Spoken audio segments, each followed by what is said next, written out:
Hey you guys, what's up?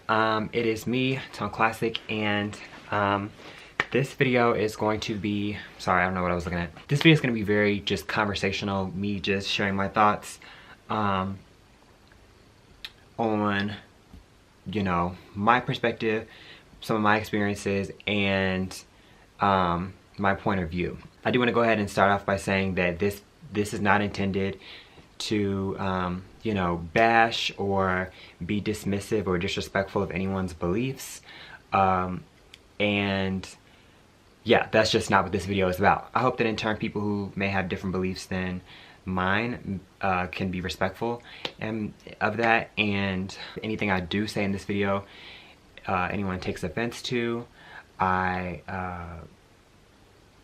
literally just explain that you shouldn't. So tough luck. So a little bit of background on me. I grew up in a Christian home, in a Baptist home. I attended a Baptist church growing up. I attended Christian schools, like Catholic schools, primary and secondary Catholic schools. So because of this, my upbringing, my family, school, things like that, religion played a heavy part in my everyday life. And you all know, if you've seen, I've done a coming out story, but if you watch my coming out story, then you know that my religious family did not respond very well to my coming out, as to be assumed, right? I know that narrative is similar for a lot of Black queer men. When they come out, their parents and their family don't respond very well because of religious affiliation and Christianity and Christian beliefs and the Bible and things like that. But I also know that a lot of gay men who come out, a lot of Black men who come out, because of those experiences, decide to just get rid of religion altogether, right? Let's just trash it and throw it away. Let's just whatever. Like, I'm not Christian, I'm just spiritual, and I'm done with that because of all the hypocrisy that is intertwined in it.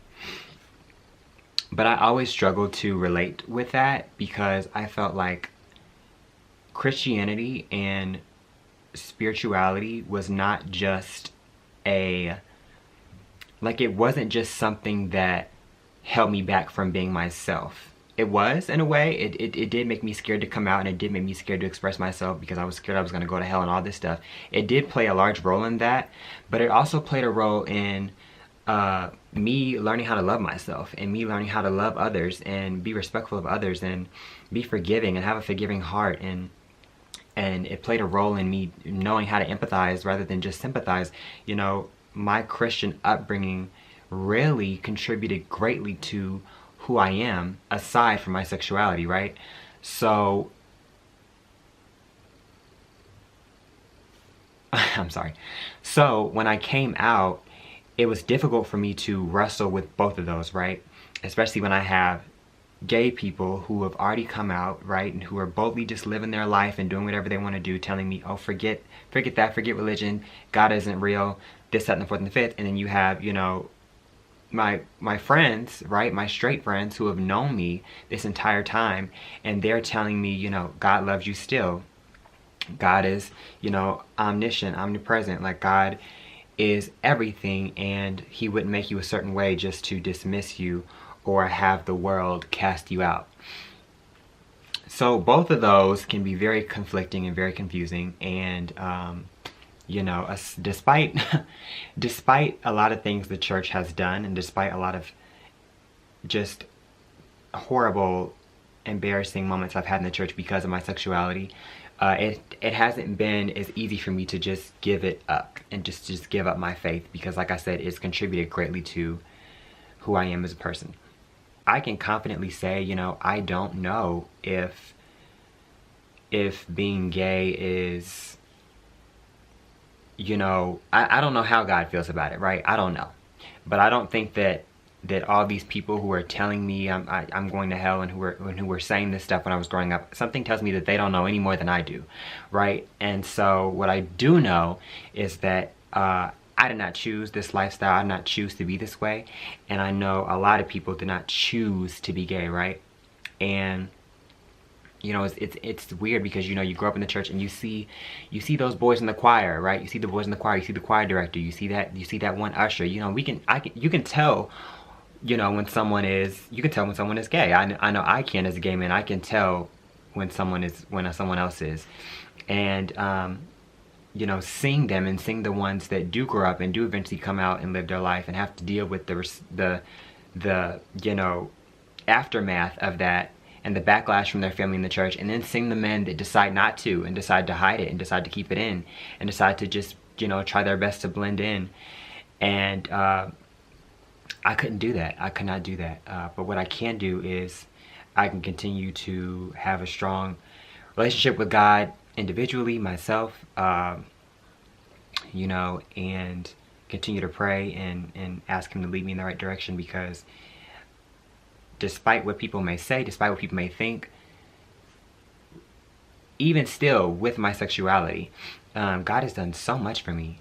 God has made ways for me, and I think that my identity as a gay man is a very large part of who I am and how I express myself, and the people I've met, the people I've been able to help, the people that have been able to help me and instill hope in me.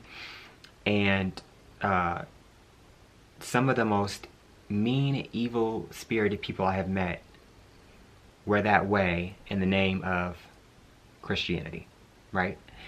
And some of the most loving, amazing people I've met were that way in the name of Christianity. So I think it's hard, right? But I'm talking about it in this video just because I don't see anyone else talking about it. And when I talk to my gay friends and I'm like, oh, I'm going to church, they're like, why? You know, like, why are you going to church? Why are you going to church? That church don't want you up in there. And it's like, it's not even about that. It's about the fact that I grew up in church. I feel comfortable in church. I can cry in church. I can sing in church. There's so much that I can do there that the world would judge me for, right? And there's so much that I can't do in church that the world accepts me for. So I know I'm about to get a flood of comments from the most sanctified saints on this planet, and I am prepared. But I just wanted to make this video because I know a lot of people have been following me on Instagram and things like that. The sun is setting. But a lot of people have been following me on Instagram and following my YouTube journey and everything that I've been through, in hopes that I continue to share my life and keep it real. I do know that I can be gay and still have an amazing relationship with God, and that he still loves me, and that, you know, I'll be okay, and you will too if you're watching this and you've been through something similar, or you're feeling similar. That's who this is for. That's who this is for. So yeah. If you like this video, make sure you give me a thumbs up. I know this was kind of a heavy topic, but yeah, give this video a thumbs up, give it a comment, let me know what you think. Be respectful, right? Let's be respectful. And make sure you follow me on Instagram at Tone Classic, and check out my fashion and lifestyle blog at www.toneclassic.org. See you all in the next video.